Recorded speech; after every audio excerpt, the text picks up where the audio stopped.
हमें आसमानों से पूरी दुनिया पर हुक्मरानी का हुक्म मिला है। कोरियंस हमारी अताअत कबूल कर चुके, लेकिन आपकी तरफ से हमारे दरबार में कोई नुमाइंदा नहीं भेजा गया और ना ही आपने हमारे साथ दोस्ताना ताल्लुकात की ख्वाहिश का इजहार किया है। यकीनन आप हमसे बेहतर ताल्लुकात ही चाहते होंगे और ऐसा आपकी लाइल्मी की वजह से हुआ होगा। हम पूरी दुनिया को एक ख़ानदान समझते हैं।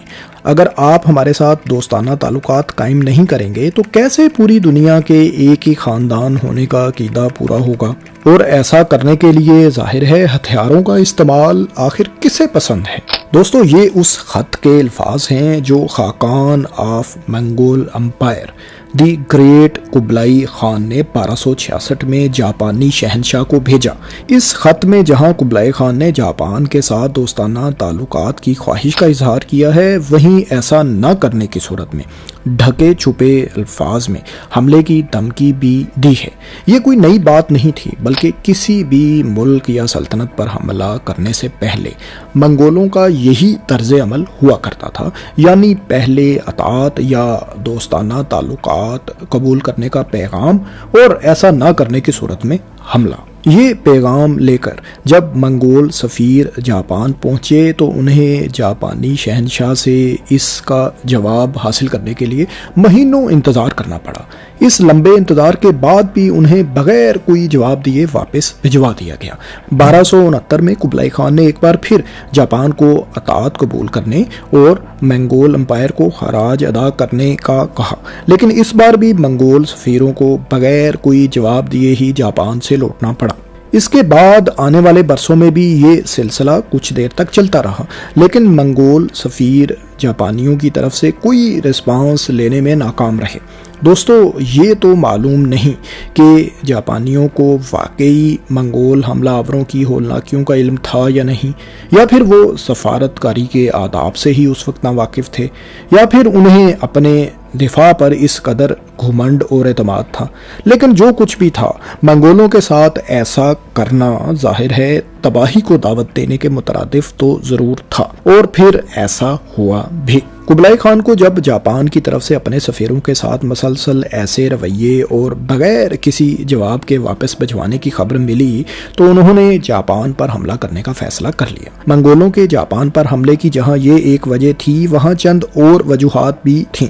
इनमें सबसे पहली वजह तो ये थी कि जापान के जनूबी चीन की सांग डायनेसिटी के साथ अच्छे ताल्लुकात थे और उनके साथ ये लोग तजारत भी किया करते थे, जबकि मंगोल सांग डायनेसिटी को अपने कंट्रोल में लेने के लिए दहाइयों से मुहिमजोई कर रहे थे। इसके अलावा जापानी बहरी कज़ाकों की तरफ से मंगोलों की मातहत रियासत कोरिया के बहरी जहाज़ों पर हमलों की इतलात भी थीं। बाज़ लेजेंड्स के मुताबिक कुबलाई खान ने जापान में सोने के बड़े बड़े ज़खायर के बारे में सुन रखा था, जिन्हें वो जाहिर है हासिल करना चाहते थे। बहरहाल ये वो तमाम फैक्टर्स थे जो कुबलाई खान को जापान पर हमला के लिए जवाज़ फराहम कर रहे थे। ग्रेट खान ने 1274 में जापान पर हमले की तैयारी का फैसला कर लिया और इसके लिए जोरों शोर से तैयारियां भी शुरू हो गईं। ये चूंकि मंगोलों की समंदर पार कोई पहली बड़ी मुहिम थी, लिहाजा नए शिप्स की तैयारी का हुक्म भी दिया गया और ये जिम्मेदारी ज़्यादातर कोरियंस को दी गई, जो 1259 में मंगोलों की अतात कबूल कर चुके थे और उनकी एक मातहत रियासत बन चुके थे। 2 नवंबर 1274 को मंगोल बहरी बेड़े ने कोरियन पेनिनसुला से जापान के लिए अपनी मुहिम का आगाज़ किया। मंगोल बहरी बेड़े में 800 से 900 के करीब शिप्स के अलावा इस मंगोल बहरी बेड़े में 800 से 900 के लगभग शिप्स और 30 से 40 हज़ार के करीब जंगजू शामिल थे, जिनमें मंगोलों के अलावा कोरियंस और चाइनीज़ नस्ल के लोग भी शामिल थे, जबकि इसके मुकाबले में जापानी दफाई जंगजुओं की तादाद 6000 से ज़्यादा न थी। मंगोल वॉरियर्स का पहला हदफ कोरिया और जापान के दरमियान आइलैंड तोशीमा था। कोरिया से रवानगी के 3 रोज़ बाद मंगोल वॉरियर्स ने तोशीमा जजीरे पर अपना पड़ाव डालना शुरू किया। मंगोलों के एक बड़े बहरी बेड़े को देखते हुए जजीरे पर मौजूद जापानी फोर्सेस ने मुज़ाकरात की कोशिश भी की, लेकिन जाहिर है इसे कबूल नहीं किया गया। इसके बाद फिर मंगोल वॉरियर्स ने इन दिफाई फोर्सेस पर हमला कर दिया। जापानियों ने अच्छी मज़ाहमत की, लेकिन जाहिर है इतनी बड़ी तादाद के सामने वो बेबस थे और जल्द ही जजीरे का कंट्रोल मंगोलों के हाथ में चला गया। इसके बाद मंगोल जंगजू आइकी जजीरे की तरफ बढ़े। यहाँ भी जापान की दफाई फोर्सेस ने हमलावर मंगोलों का खूब मुकाबला किया, लेकिन मेनलैंड जापान की तरफ से मजीद कुम्क और सप्लाईज न मिलने की वजह से जापानीज मुजाहमत ज़्यादा देर तक जारी ना रह सकी और दम तोड़ गई और ये जजीरा भी मंगोलों के कंट्रोल में चला गया। इसके बाद मंगोल बहरी बेड़ा अपने अगले मेन और असल हदफ यानी मेनलैंड जापान की तरफ रवाना हुआ। 19 नवंबर को मंगोल जापानीज सरजमीन पर हाकाता बे में पहुंच चुके थे। अगले ही रोज़ यहाँ लड़ाई का आगाज भी हो गया और मंगोल फोर्सेस ने ग्रुप्स की सूरत में सैमुराई वॉरियर्स पर हमले शुरू कर दिए। जापानी सैमुराई वॉरियर्स वैसे तो जंगी चालों के माहिर थे, लेकिन वो इज्तमाही तौर पर यानी ग्रुप्स की सूरत में हमला आवर नहीं होते थे। ये हिकमत अमली इब्तदाई तौर पर उनके लिए नुकसानदेह साबित हुई और उन्हें पीछे भी हटना पड़ा, लेकिन जल्द ही संभलते हुए सामुराइज ने ग्रुप्स की सूरत में मंगोलों पर हमले शुरू कर दिए और उनके एक अहम कमांडर को हलाक कर दिया। कमांडर की हलाकत के बाद मंगोलों ने वापस अपने बहरी जहाज़ों में पनाह ली और अगले रोज़ नया हमला करने का फैसला किया। मंगोलों को चूंकि ये ख़तरा बहरहाल था कि जापानी रात की तारीकी में हमला कर सकते हैं, लिहाजा उन्होंने रात के वक्त अपने शिप्स को साहिल से कुछ दूर गहरे पानियों में ले जाने का फैसला किया ताकि महफूज रह सकें। लेकिन दोस्तों, मंगोलों का ये फैसला उनके लिए हरगिज़ अच्छा साबित ना हुआ और दूर हटते बहरी बेड़े को एक समंदरी तूफान ने अपनी लपेट में ले लिया। ये तूफान इस कदर तबाहकुन था कि 1/3 मंगोल फोर्स समंदर की तह में पहुंच गई और 200 से ज़ायद शिप्स भी इनके तबाह हो गए। इस कदर बड़ी तबाही, नुकसान और सप्लाईज की कमी की वजह से इस हमले को मज़ीद जारी रखना अब मुमकिन नहीं था। लिहाजा बाकी बहरी बेड़े ने वापस कोरिया की राह ली और फरार हो गए। मंगोलों की इस मुहिम के बारे में ये भी कहते हैं कि क्योंकि मंगोलों की समंदर पार ये सबसे पहली बड़ी कार्रवाई थी, वो इस कार्रवाई में सिर्फ इस इलाके यानी जापान का जायज़ा वगैरह लेने आए थे। हमला करना उनका हरगिज़ मकसद नहीं था, ताकि वो मालूमात ले सकें और आइंदा भरपूर प्लानिंग के साथ हमलावर हो सकें। खैर दोस्तों, इस तबाही के बाद मंगोल सरेंडर तो कर चुके थे, लेकिन जापान को अपनी मातहत रियासत बनाने की कुबलाई खान की ख्वाहिश हरगिज़ अभी ख़त्म नहीं हुई थी। उन्होंने 1275 में फिर एक बार अपने सफ़ीर जापान भेजे। अब की बार भी जब जापानी शहनशाह ने उन्हें जवाब ना दिया तो वो कोई जवाब लाजमी लेकर जाने की ज़िद पर अड़ गए। जापानी हुकूमत ने इस दफ़ा जवाब तो दिया, लेकिन ये वो रिस्पॉन्स था जिसके बारे में शायद मंगोलों ने कभी भी ना सोचा होगा। जापानी शहनशाह के हुक्म पर मंगोल सफ़ीरों के सर कलम कर दिए गए। इस वाक़े की इतला कुबलाई खान के पास पहुंची, लेकिन वो फौरी तौर पर दूसरा हमला जापान पर करने की पोजीशन में नहीं थे।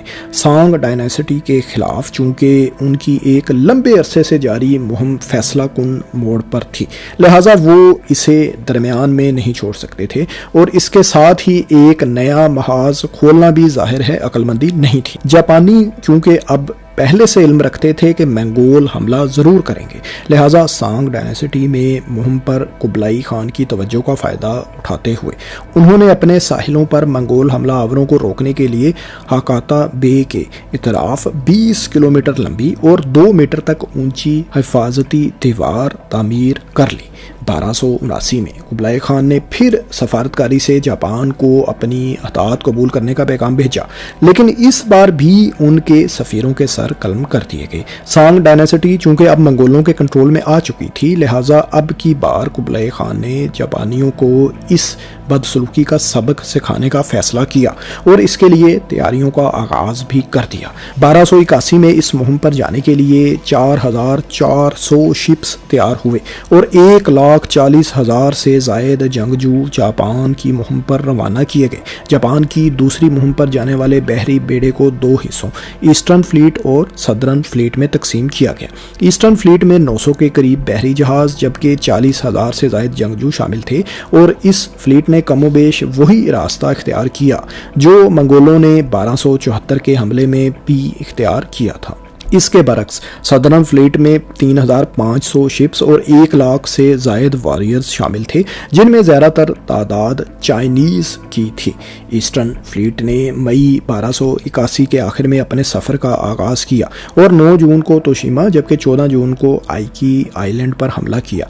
1274 के पहले हमले के बाद तर्क कर दिए गए ये दोनों जज़ायर को एक मरतबा फिर अपने ज़ेर असर करने के बाद ईस्टर्न फ्लीट मेनलैंड जापान की तरफ रवाना हुआ, जिसे बाद में सदर्न फ्लीट ने भी ज्वाइन कर लिया।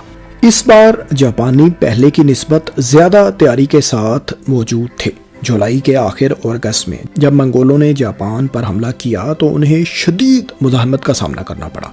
जापानियों की तामीर की गई हिफाजती दीवार मंगोलों की पेशकदमी में इंतहाई बड़ी रुकावट बन चुकी थी। इस पर मज़ीद ये कि सैमुराई रात के वक्त छुप कर मंगोल फ्लीट के शिप्स पर हमलावर होते और उन्हें तबाह कर देते। हफ्तों तक ये लड़ाई जारी रही और अब मंगोलों के पास सप्लाई की कमी भी होना शुरू हो चुकी थी। मज़ीद पेशकदमी ना होने, रात की तारीकी में अचानक होने वाले हमलों और सप्लाईज की कमी की वजह से अब मंगोल वॉरियर्स की इस मुहिम में वो शिद्दत नहीं रही थी जो आगाज़ में थी।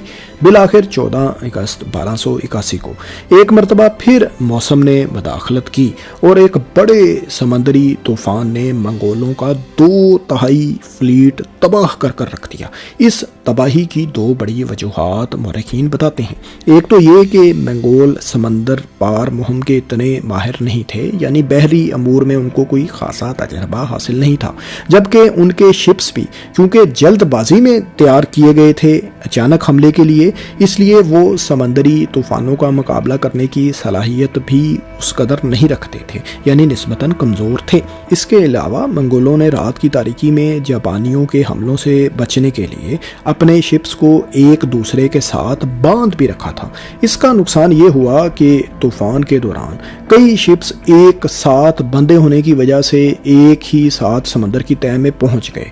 इस तबाही के बाद जो मंगोल साहिले समंदर पर जापानी सरजमीन पर बच गए थे उनको भी जापानियों ने ख़त्म कर दिया। अंदाज़ों के मुताबिक इस दूसरी मुहिम के दौरान 2/3 मंगोल फ्लीट तबाह हो गया था और बाकी बचने वालों ने वापसी की राह ली थी।